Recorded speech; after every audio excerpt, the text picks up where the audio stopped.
मेरे सभी भाई बंधुओं को मेरी तरफ से नमस्कार। तो कैसे हो आप लोग। तो इस वीडियो में हम बात करने वाले हैं कि अकाउंट्स और लॉ का पेपर आप कैसे अटेंड करना। जो आपको होता है, जब आप एग्ज़ाम सेंटर में बैठोगे ना, तो आपको 15 मिनट रीडिंग के मिलते हैं अकाउंट्स और लॉ के एग्ज़ाम में। तो आपको जो 15 मिनट की रीडिंग के मिलते हैं ना, पहले तो आप ये देखो कि आपको कौन सा क्वेश्चन नहीं करना है। एक क्वेश्चन ऐसा होता है, क्वेश्चन नंबर फर्स्ट तो कंपलसरी होता है, फिर उसके बाद ऐसा क्वेश्चन होता है कि मतलब एक क्वेश्चन चॉइस में होता है।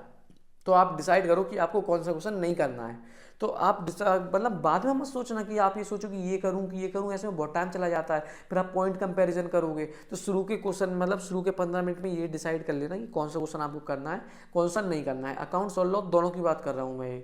उसके बाद आपके 5 मिनट में डिसाइड हो जाएगा। 5-10 मिनट में आप शुरू के 10 मिनट क्वेश्चन पढ़ोगे, सारे क्वेश्चन 10 मिनट 15 मिनट में आप सारे क्वेश्चन भी पढ़ लोगे, और ये भी आपको पता चल जाएगा कि कौन सा नहीं करना है। और जो नहीं करना है उस पर आप क्रॉस बना देना बड़ा बड़ा सा, जिससे आपको एग्जाम के टाइम पर टाइम वेस्ट ना हो। अकाउंट्स और लॉ दोनों की बता रहा हूँ, फिर से बता रहा हूँ।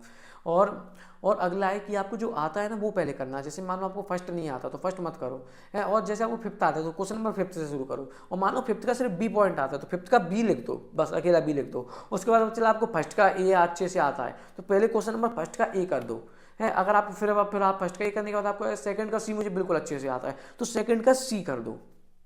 आप ये मत सोचो कि बिल्कुल गलत इंप्रेशन पड़ेगा एग्जामिनर पे कि हम ये कर रहे हैं फिर वो कर रहे हैं फिर वो कर रहे हैं। अरे ठीक है, जैसा भी वो इंप्रेशन पड़ रहा है, अगर आपने सही लिखा है तो आपको वो नंबर काट मिलेगा एक्स्ट्रा।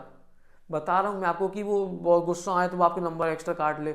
अरे ठीक है, अगर आपको तो बहुत कॉन्फिडेंस आ जाना है। अगर आप ऐसे करोगे ना, जो जो आता है सिर्फ वो करो है, तो इससे क्या होगा, आपका शुरू के 1-1.5 घंटे के अंदर अंदर आपको जो आता है ना वो आपके पूरा अटेंड हो जाएगा। अकाउंट्स और लॉ दोनों के लिए बात कर रहा हूँ मैं। तो आपको जो आता है ना शुरू के 1.5 घंटे में हो गया, तो आपका कॉन्फिडेंस लेवल नेक्स्ट लेवल होगा कि हाँ जो मुझे आता था वो मैंने पूरा अटेंड कर दिया है। अगर आप लाइन से जाओगे ना, जैसे मैंने क्वेश्चन नंबर 2 शुरू किया, क्वेश्चन नंबर 2 मैंने लगातार किया पूरा। मैंने क्वेश्चन नंबर 2 लगातार किया है मतलब ए किया, फिर बी आ भी नहीं रहा तो भी मन से बना रहा हूँ, थोड़ा टाइम ले लिया उसने। सी ए नहीं आ रहा पर आधा दूर आता है सी, तो मैंने चलो सी आधा करता हूँ, फिर आधा थोड़ा मन से बना रहा हूँ, तो इसमें हो गया टाइम बर्बाद। अब जो मुझे अगला क्वेश्चन आता था उसमें मैं अच्छे से नहीं लिख पाया, क्योंकि मेरे पास टाइम कम था और जल्दी जल्दी में मैंने जो आता हुआ भी कम कम लिखा, तो उसमें मुझे नंबर नहीं मिल पाए। यहाँ तो जितने नंबर मिलने थे उतने मिल जाएंगे, कम ही मिलेंगे क्योंकि वो तो आते ही नहीं था वैसे भी। और जो आता था, जहाँ मुझे उम्मीद थी कि मैं 10 ला सकता हूँ, वहाँ मैं सिर्फ 6 ला पा रहा हूँ। तो ये तो गलत है ना। तो अकाउंट्स और लॉ दोनों की बता रहा हूँ।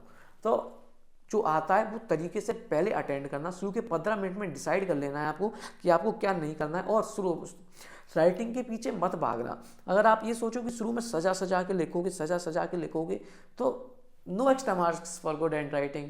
ये अप्सरा पेंसिल का ऐड नहीं है, ये सीए का एग्जाम है। तो इस एग्जाम में आपको जल्दी जल्दी करना, शुरू से स्पीड बना के चलना है, स्पीड बना के, चाहे राइटिंग खराब है चाहे राइटिंग अच्छी है, लिखते चलना है। सुन लिया ना।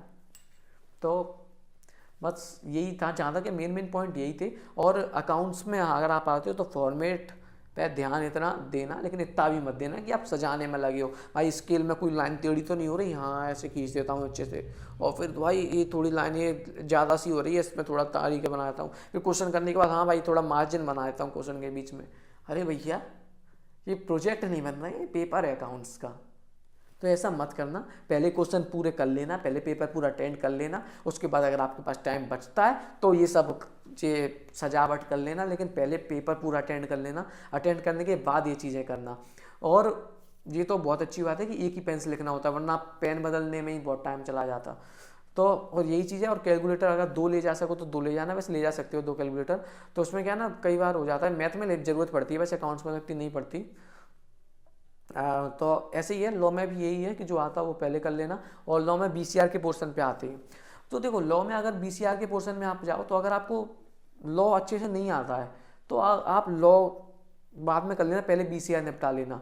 वरना मैं ये कहूँगा पहले आप लॉ निपटा लो, क्योंकि लॉ निपटा लोगे ना तो एक आपका बर्डन चला जाएगा। बर्डन मतलब लिखने वाला जो चीज़ होती है ना, कि आपको जो बहुत सोच समझ के लिखनी है, वो आप शुरू में ही निपटा लोगे ना, तो आखिरी के लिए टेंशन नहीं होगी। बीसीआर अगर आप शुरू में करने गए और लॉ बाद में करोगे, तो लॉ बाद में करने में क्या होगा कि जो आपको आते हुए कंसेप्ट भी है ना, जल्दी जल्दी के चक्कर में आप भूल जाओगे।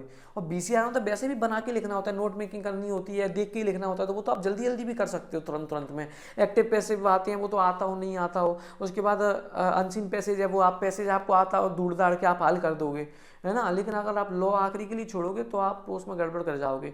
हाँ लेकिन ऐसा है कि ये नहीं कि आपको लॉ के कुछ क्वेश्चन नहीं आते तो भी आप उसमें टाइम वेस्ट करके लिख रहे हो, फिर बीसीआर पे आ रहे हो।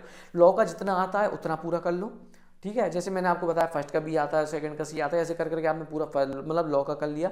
उसके बाद जो नहीं आता उनको छोड़ो, उसके बाद बीसीआर के पोर्शन पे आओ। बीसीआर के पोर्शन में जो भी आपको अच्छे से आता है वो करो, उसके बाद फिर लॉ पे आ जाओ। ऐसे आप कर सकते हो, ये घबराना मत कि ये कर रहे हो वो कर रहे हो, लॉ पहले बीसीआर, पूरा लॉ पूरा पहले निपटा लेता हूँ, फिर पूरा बीसीआर पहले निपटा लेता हूँ। तो इन चीज़ों में टाइम वेस्ट मत करना, ये बहुत घातक चीज़ें हैं, ये बहुत टाइम वेस्ट ले जाती हैं और बच्चे अटेंड नहीं कर पाते हैं पूरा पेपर। अपना एक्सपीरियंस बता रहा हूँ, ऐसा चीज़ मैं बार बार इसलिए बोलता हूँ क्योंकि ये मेरे साथ हुआ है और रिजल्ट भी मिलता है। मेरे लॉ में 60 आए थे और ऐसे ही आए थे 60। मैं बीसीआर में भी एक्टिव पैसिव छोड़ के आया था और लोगों के क्वेश्चन छूटे भी थे, लेकिन मेरा पूरा तरीके से पेपर हो गया था क्योंकि ये स्ट्रेटेजी मैंने अपनाई थी। तो ये एक छोटी सी वीडियो थी। Thank you so much video देखने के लिए। अगर यूज़फुल लगी हो तो कमेंट कर देना और इंस्टाग्राम पे मैं आपको मिल जाऊंगा तो मुझे फॉलो भी कर लेना। यूज़र नेम आपकी स्क्रीन पे आ रहा है, डिस्क्रिप्शन में लिंक भी है। तो थैंक यू सो मच, धन्यवाद।